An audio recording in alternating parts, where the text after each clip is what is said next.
All right, we're going to go ahead and build this little box to hold some masses and launch our catapult. In order to do that, we're going to go step by step. Here we go. We're going to go to glowforge.com on a laptop. Okay. Then you're going to sign in using my email, ahebert@ridgenet.org. Notice there's no rebels in there. Password glow1111. You can't really see that. So GLOW1111. Then sign in. All right, from here, you need to make sure in the upper right hand corner that you have selected Glowforge or Glowforge 2. You need to make sure that you have a piece of wood in the machine. Okay, I'm going to hit Create New Design, Upload File.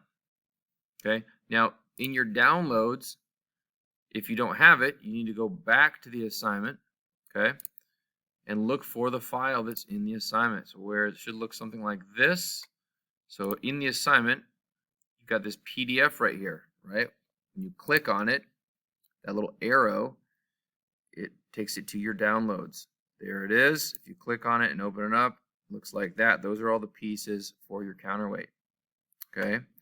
So to get it to Glowforge, we hit Create New Design, Upload a File, and then we have to navigate to our Downloads folder right over here. Downloads, and then you should see Catapult Counterweight Box, Open. All right, if you missed that, I clicked Open on the lower right-hand corner, and then you see all the parts right here. Okay. You can immediately, all the parts are highlighted. You can move them together holding down the button. This is the select icon. The pan icon moves what you're looking at, but it doesn't move the location of the parts. If I go back to the select icon, I can move any of the parts. You got to be careful. If you click and then drag, you might accidentally drag just a part of the cut. I'm going to hit undo to take it back. So if you want to guarantee you're moving the whole part, you have to hold the left button down and drag, and you'll see the whole thing highlighted. And then you can move it to a space where you actually have available wood. So I'm going to do that for each of my parts. Highlight and drag.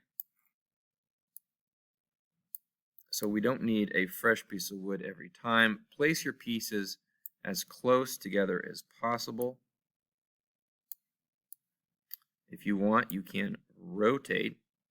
So if I click here, I can rotate that piece to try to fit it in the bottom. It looks like I'm running out of space right there.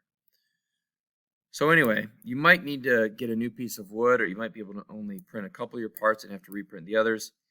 So if I wanted to say, oh, I can't fit these pieces, I'll just hit the delete button on my keyboard, and then I'm ready to laser cut these 3 pieces right here.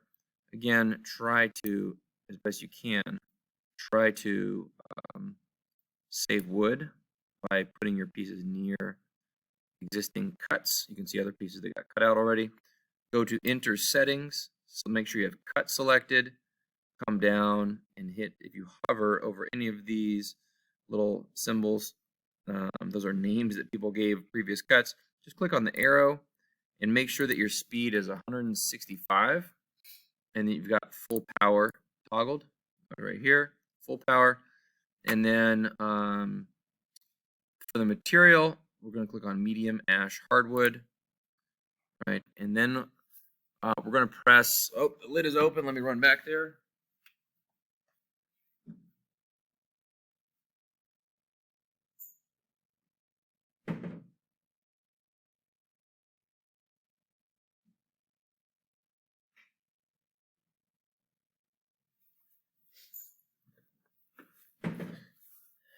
All right, you can see the camera updated, what's in there. So it turns out that I did have enough space to get those other pieces on.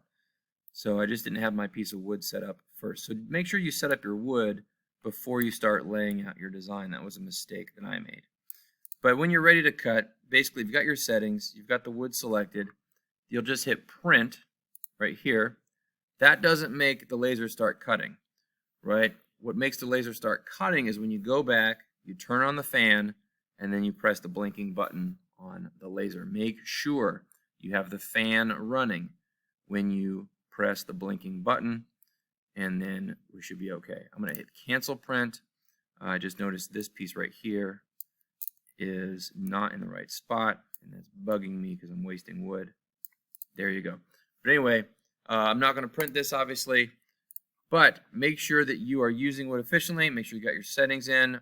165 full power. Make sure it's a cut, not an engrave or a score.